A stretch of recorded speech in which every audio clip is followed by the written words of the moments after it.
Good afternoon, everyone. This is Sam Monreal from Sam Monreal Coaching and Consulting. Super excited that you guys could join us this afternoon for what I promise will be one of the most exceptional webinars we've done in a little bit. I have got two of Canada's finest, Bill and Tim Laidler, two young guns out of the Vancouver area in Western Canada who have absolutely their market by focusing on, count them, two really amazing lead generation strategies. The whole focus of today's webinar, guys, is going to be the magic of what happens when you really zero in and focus and take ownership of certain lead generation strategies and do them at a really high level. You know, one of the questions that I got in the Ask Me Anything before the show today, all of these things out there that real estate teams can focus on, how do you pick the ones that are going full? Well, that's one of the reasons why I invited Bill and Tim on today, was to talk about what they've done and what they've done in such a short period of time in order to become successful, to dominate their market there in the Vancouver area. So first and foremost, Bill and Tim, do you guys want to introduce yourselves and tell us a little bit about your background? Sure. Hi, I'm Bill Laidler from Vancouver, Canada. I work with my brother Tim Laidler, and we run a real estate team here in the Tri-City area of Vancouver. I've been in business for 3 years now. Before joining real estate, came out of university, started a short-lived law career before transitioning into real estate and growing our team to now 8 full-time people. So, Bill, I think it's, when you say short-lived law career, I think it was what, 1 week, 2 weeks that you actually worked at a law firm before you like literally dropped the briefcase and was like, screw this is not for me. Didn't last long. Made it through 3 years at law school, but not in the workplace. Nice. Okay. And then Tim, what about yourself? So you actually were in the political space before you got into real estate, right? Yeah, absolutely. I ran in the last federal election here in Canada, and turns out that politics is a lot similar to real estate in many ways. It's all about prospecting, whether you're on the phones or you're out there door knocking. So transferred those skills over to the real estate space here with my brother. Before that, I was in the Canadian Forces. I served a tour in Afghanistan and came back. I did my schooling in counseling psychology, and now I run the sales team with Bill on his team. Excellent. And so, you know, you guys obviously grew up together. Interesting story that I remember Bill telling me about. Your dad is a judo coach, and your mom was an Olympic athlete on the Canadian judo team. Do I have those details right? That's right. That's how they met. Awesome. So I guess. Yes, she was. So I guess roughhousing in y'all's house was a little bit of a different affair. You know, there was real actual arm bars and stuff like that, right? Yeah, you don't mess with mom. That's for sure. Okay, so let's talk a little bit about, you know, Tim, or I'm sorry, Bill. You mentioned that you've been in real estate for 3 years. So 3 years is not a long time, but this year you guys are on pace to do somewhere in the neighborhood of over 100 million in sales, at least, maybe getting somewhere into the 120, 125 million range. What is your volume looking like this year?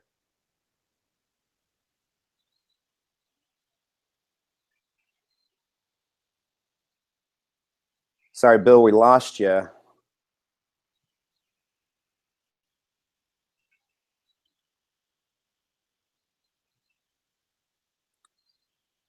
Tim, are you hearing him?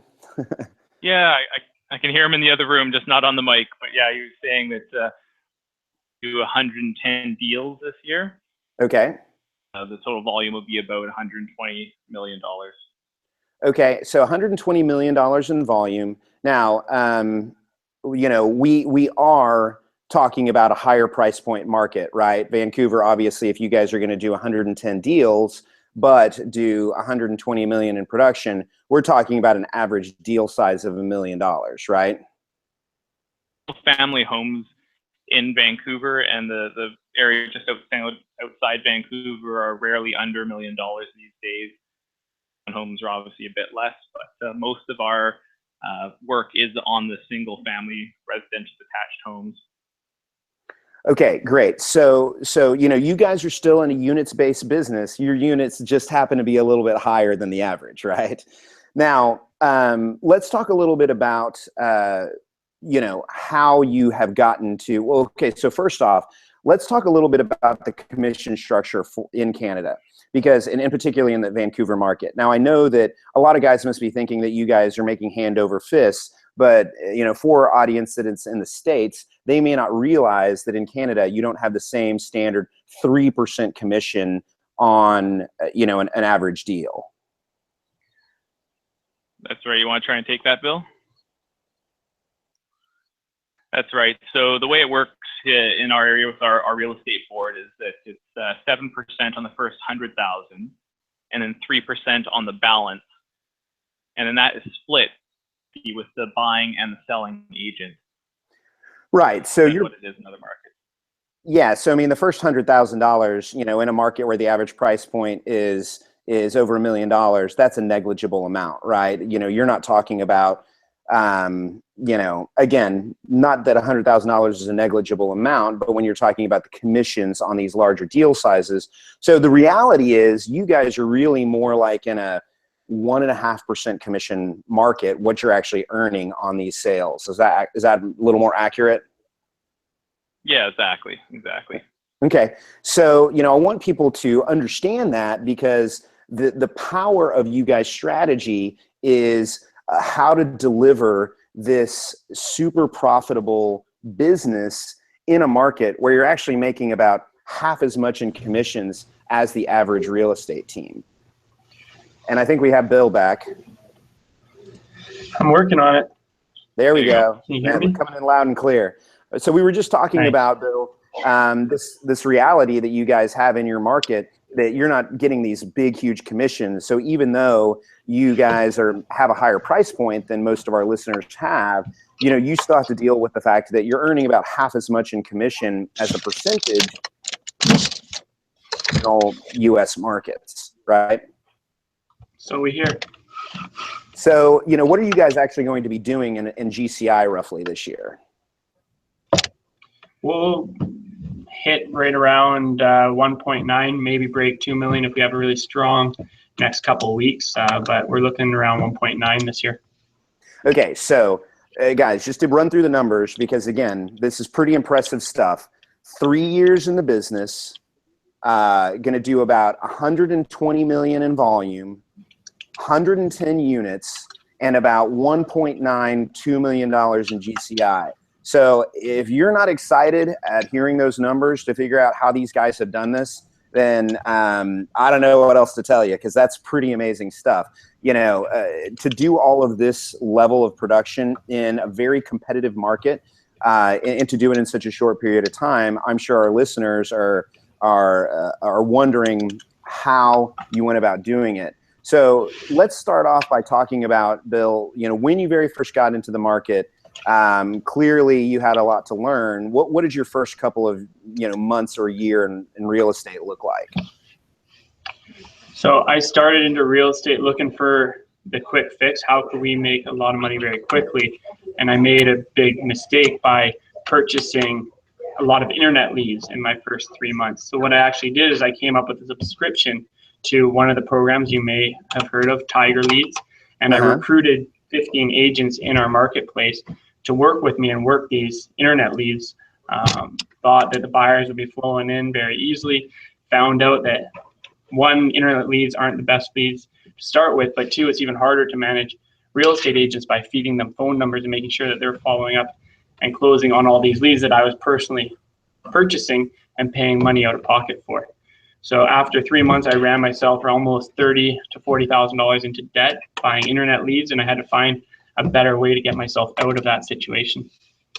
Okay, so guys, this is really fascinating. So you went from graduating law school, trying your hand at working in the law firm world, decided that wasn't for you, went off and hired a bunch of agents, purchased a bunch of internet leads, and at the end of that experiment, you were about 40 grand in the hole. Is that right?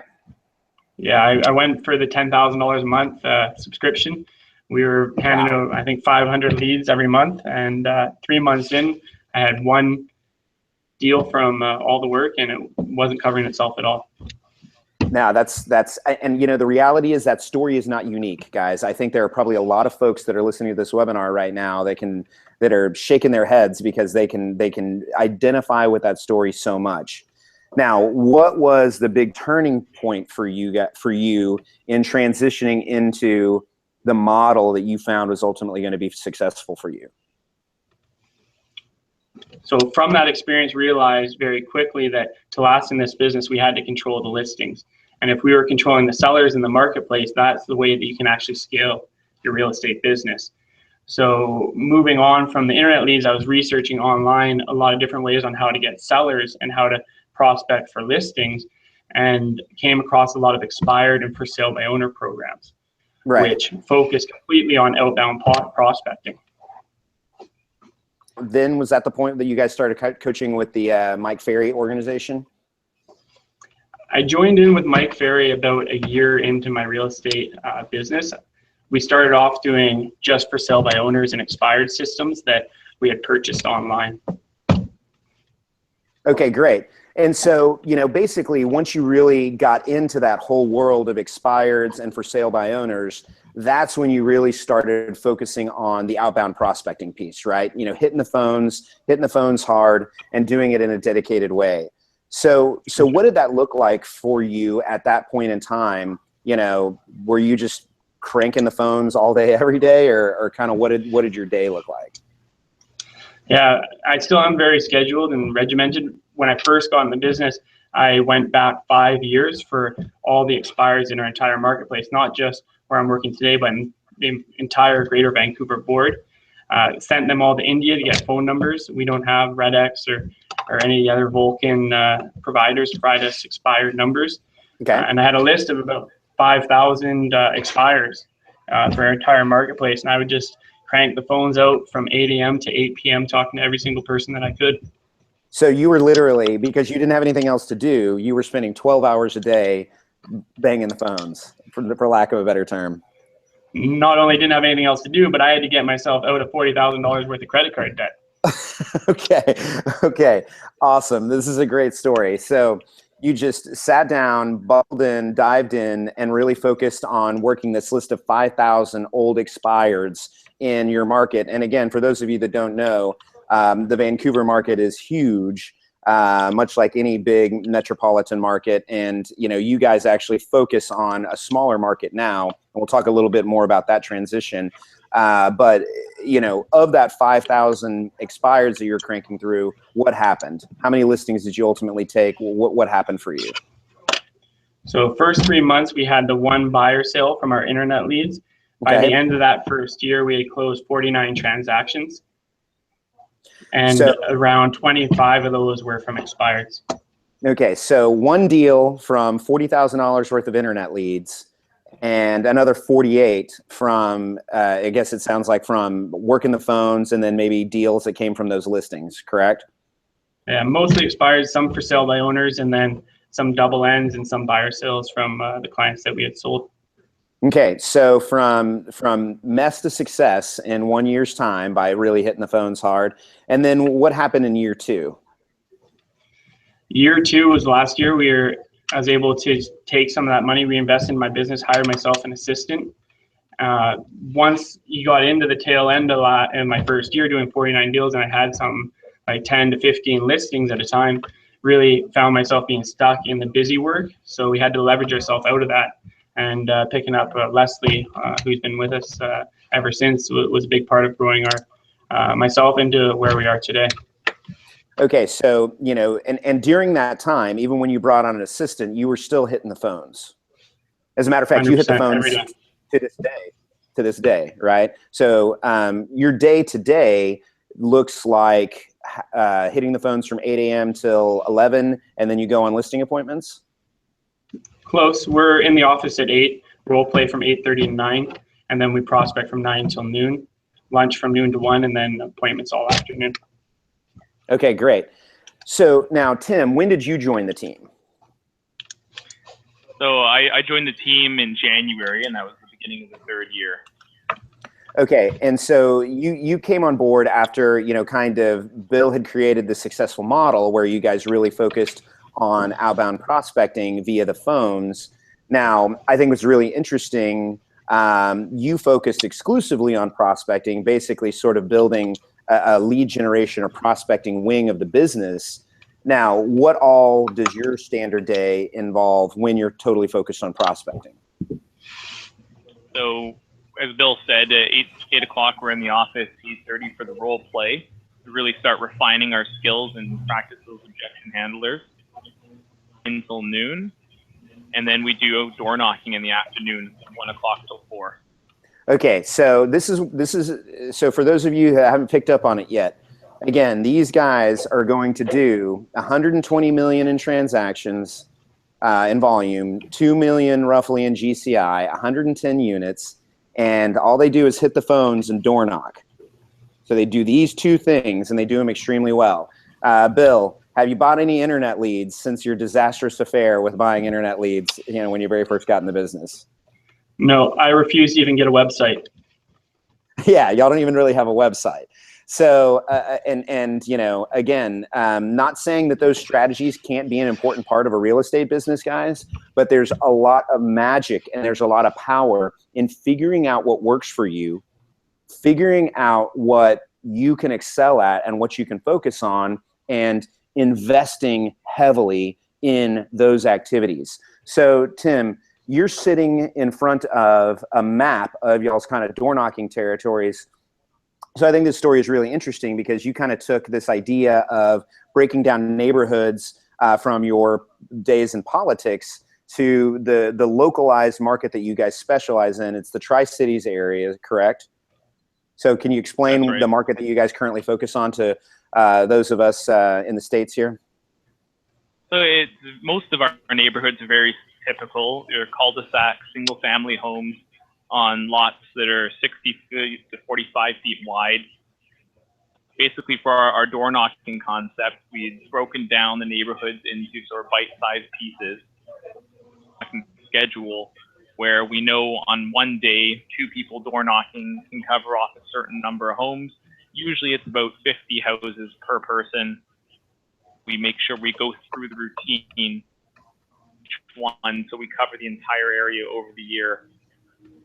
And as well as change in and out, if we do take a listing, we will jump ahead and door knock that area, take the listing, as well as right after we sell it, make sure that we're covering all the territory and keeping ourselves accountable, because I think what I've seen happen with a lot of other real estate teams is they'll do door knocking, you know, a couple doors here, 10 doors there, some now and again, and easy to let the door knocking go by the wayside unless you have a schedule and a goal each day of how far you're going to go.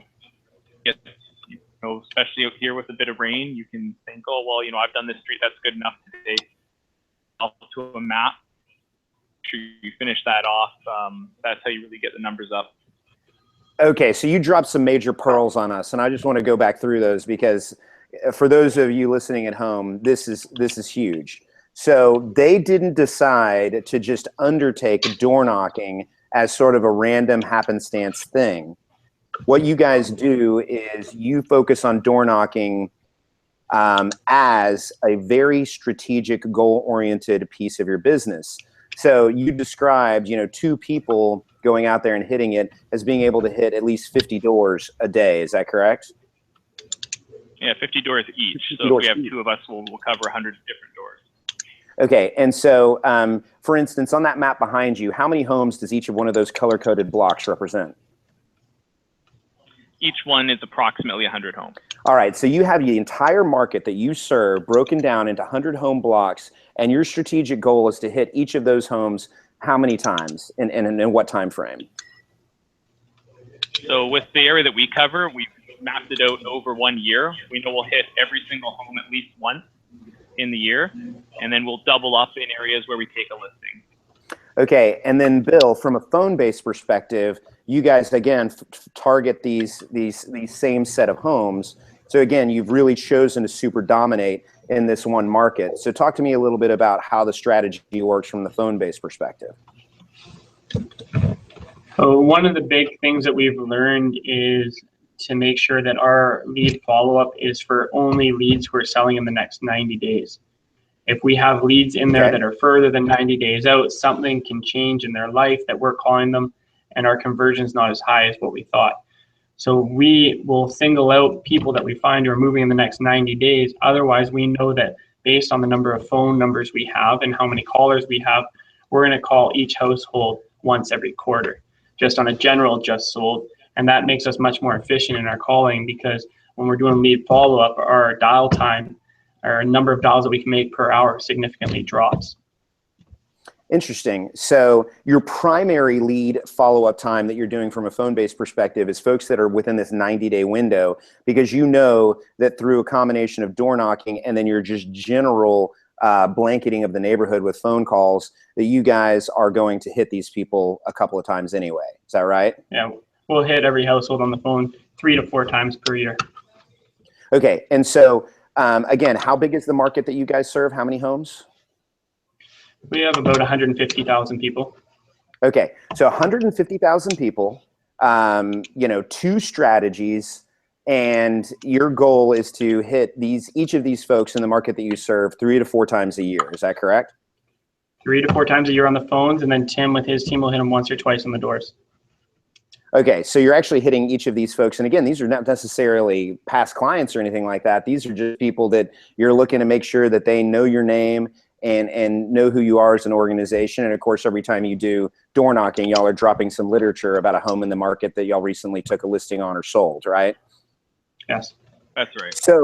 So again, guys, for those of you at home, what we're really talking about here is an intense level of focus. One of my former coaches, Dana Kokoska, says, what you focus on expands. And so what you guys have chosen to do is narrow really down your focus on this market of 150,000, narrow down your focus to really 2 key core strategies, working the phones and knocking the door. Doing that, you guys have been able to essentially dominate your market within a 3-year window. I mean, what percentage of the listings, and again, we realize that you're not going to take them all, but what percentage of the listings in the market that you guys focus on would you say that you own? What percentage? Well, we take about 100 listings per year. We're probably looking at somewhere in the vicinity of 10,000 listings. So what's that, 1%, 2%? And again, guys, that is such an amazing story, because one of the things that I think a lot of real estate teams suffer from is this need to spread themselves too thin, and this need to go after every bright, shiny object, and this need to try and serve a huge marketplace. And by literally focusing on this smaller market and these core strategies, and even just capturing 1% of your market, you guys have still managed to create a wildly successful business. So I think that's the core message that I get when I work with you guys on a week-to-week basis on where you're going next with your real estate team, is how can we amplify the strategies that you guys are already doing that have worked really well. So I'm excited. I think it's a really compelling story, and I think our audience will be able to learn a lot from it. So let's go to some questions that the audience has asked. The first question is from Frank.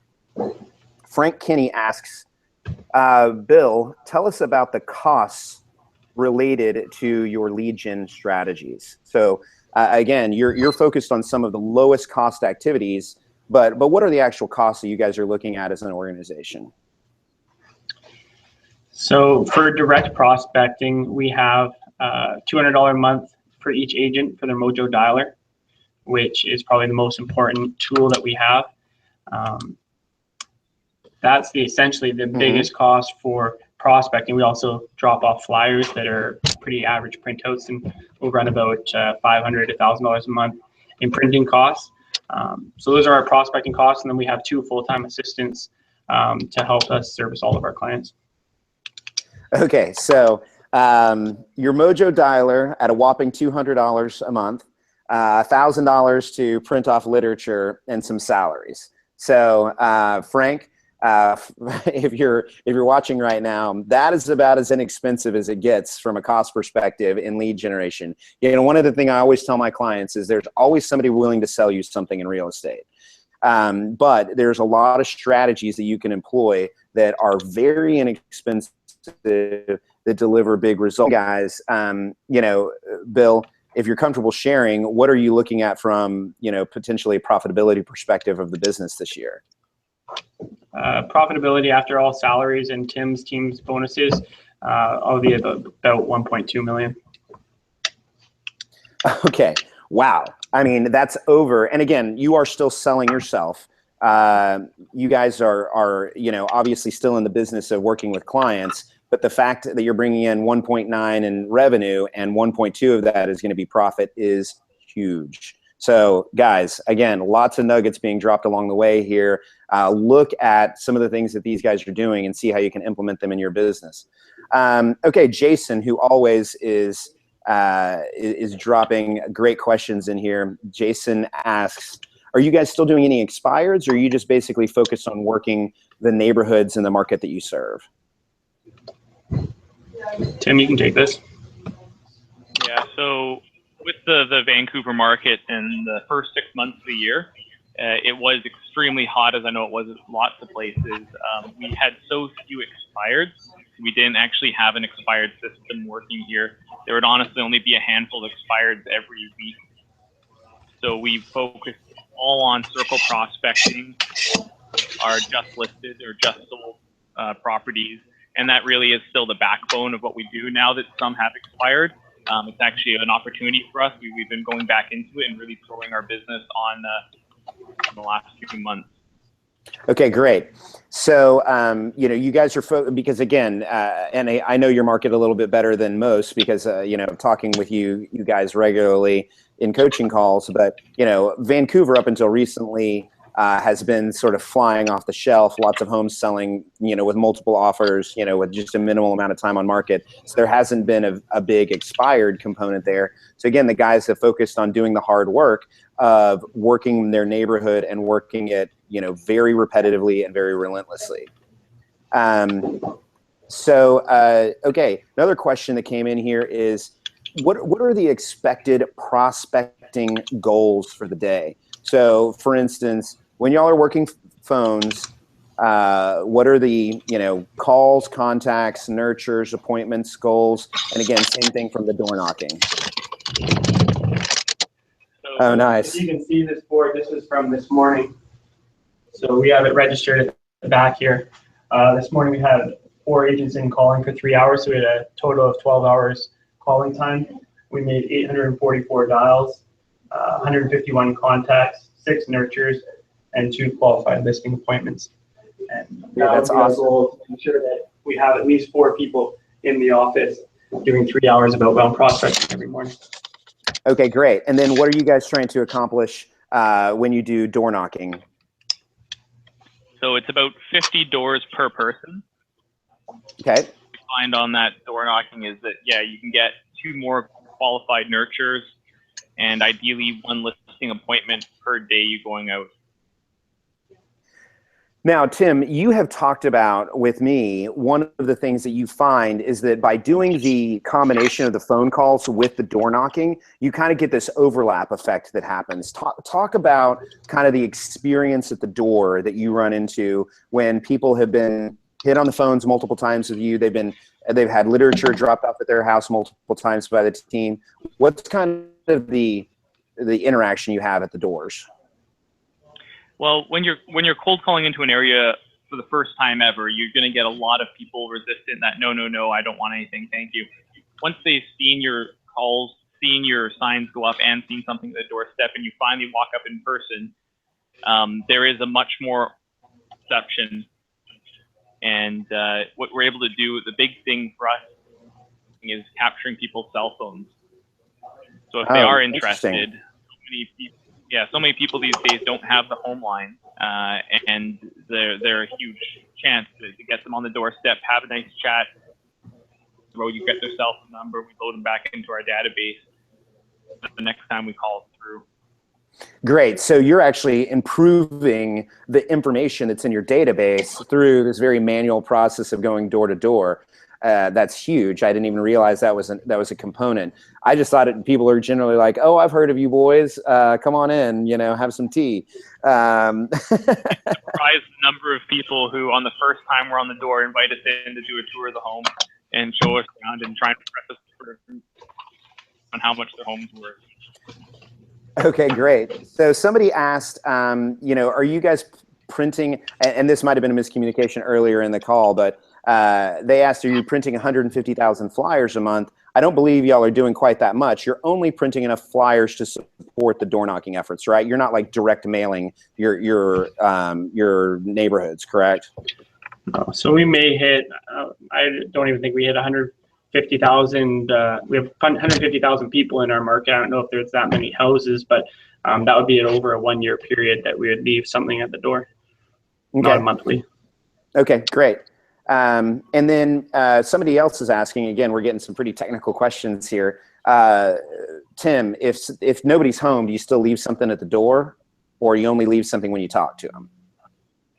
Yeah, we definitely leave something at the door, and we put it into the door frame or around the door handle, just kind of pinned in so that they actually know that someone was there to knock on the door available. And usually on a day where we put out 100, we'll get 2 or 3 people calling back in, and those are often some of our best leads. Okay, so you're actually getting equivalent of sign calls, or you're getting people call in to you because you're leaving the material at the door.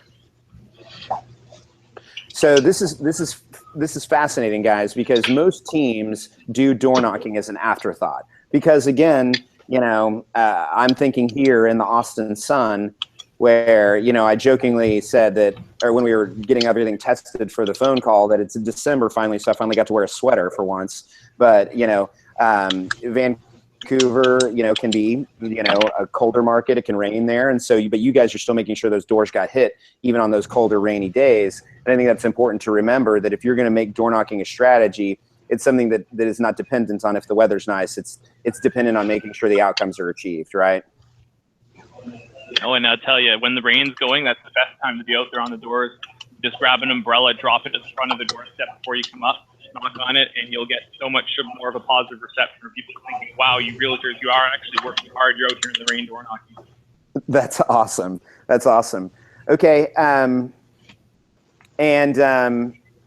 Somebody here is asking, can you share DK materials? I don't get that number of people calling from what we leave. Okay. So Frank is asking if you can share the door knocking materials. That's something that we can probably include in our Ask Me Anything Facebook group if you guys are comfortable sharing that. Frank, I think the big deal here with the reason they have such a huge callback rate is it's the multiple hits, multiple times via phone and hitting multiple times via the door every single year. And it's just like any marketing strategy. People hear their name, the more people see them in the neighborhood and the more they see their signs in the neighborhood, allows them to, really create that brand recognition and create that relationship, whether it's real or just perceived. And, there's a lot of value in what we call owning that number one position of real estate professional in a prospect's mind. If when the folks in the 150,000 person market that you guys serve, if the first person they think of when they think of real estate is you guys, that's ideally the goal that you guys are achieving in a very direct sales way. Do you guys agree with that? Yeah, absolutely. And there's so many times when we're out there door knocking that we're leaving our flyer inside the door frame, and I'll look down beside and you'll see the local newspaper and then about 4 or 5 other realtors direct mail it they've paid for, all in the junk mail pile, sitting by the front doorstep, and ours is sticking out because we've actually been there to put it in ourselves, not just coming through Canada Post. Okay, great. All right, one more question here. I'm going to point this one to Bill. I think I know the answer here. And this one actually came in before the webinar because I think we maybe answered this, but it's a great point to reiterate. Jay Webster asks, there's so many lead sources out there to purchase and to hire. You got Zillow, Trulia, and your ISA all calling the same numbers. Now banks are even getting into referrals other types of companies are promising to do lead generation for you nowadays. We're interested in buying, but it's so difficult to measure their success. What is the best way? Bill? My belief is that every single phone number that somebody can sell you is available for free in the phone book. So why pay people for those numbers? We want to find the listings. Best way to find the listings is through a phone book. Yeah, and I think the important thing to remember, guys, here is they're doing everything internally. They're doing everything in-house. There are definitely solutions out there, but I think the most important thing, and the thing that I would stress to any company, is if you're wanting to outsource lead generation, you need to make sure you know how to do it in-house first, because real estate is one of those businesses that everything relies on your ability to lead generate and prospect, and the strength of your scripts and dialogues and your commitment to working leads and working them in a consistent and high level way. And again, these guys have focused on their market in such a concerted way. I think that's been a huge secret to their success. Okay, so in the last 5 minutes or so here, guys, what would you like to tell the audience that you guys have learned? If you could go back in time and do it all over again, what are the things that the things you would have done differently, and what does the future hold for you guys as a team and as an organization? I can take first crack there. I think the first thing when I started prospecting basically right away, but by myself. And we had this like 80 square foot office where Bill and our full-time assistant were working out of. So I was just doing it from my apartment, and I was doing morning and afternoons for 8 hours by myself, trying to just figure my way through the script. That was one of the more painful experiences, is being on your own doing it. So now that we've got to our success level where we have our own office space, people calling all at the same time, that's what I found the most productive. And learning and working on our skills in a group is helpful, but also being there and listening to different agents who are coming in, handle different objections, is also a really good way to learn and grow the team. And I'm always trying to hone my own skills for people. We do the role play for half an hour, 20 minutes, but then to others is a big thing. And going forward, the strength of our organization around the training. Just like when I was in the military, we spent about 75% of our time in training of some sort, trying to hone our skills. I think there's a lot of opportunity to do the same thing, is to 20 years to finally get your established real estate businesses, setting up systems and learning from each other, evolving in a much quicker fashion, and learning our skills and passing them on to the next generation as they come in, leverage our success going forward in the next couple of years. Yeah, that's huge, guys. And if I can, audience, Tim, what I heard from you is, doing it by yourself was tough, but now that you guys have created a culture of prospecting where there's multiple people prospecting within your organization, it builds on each other.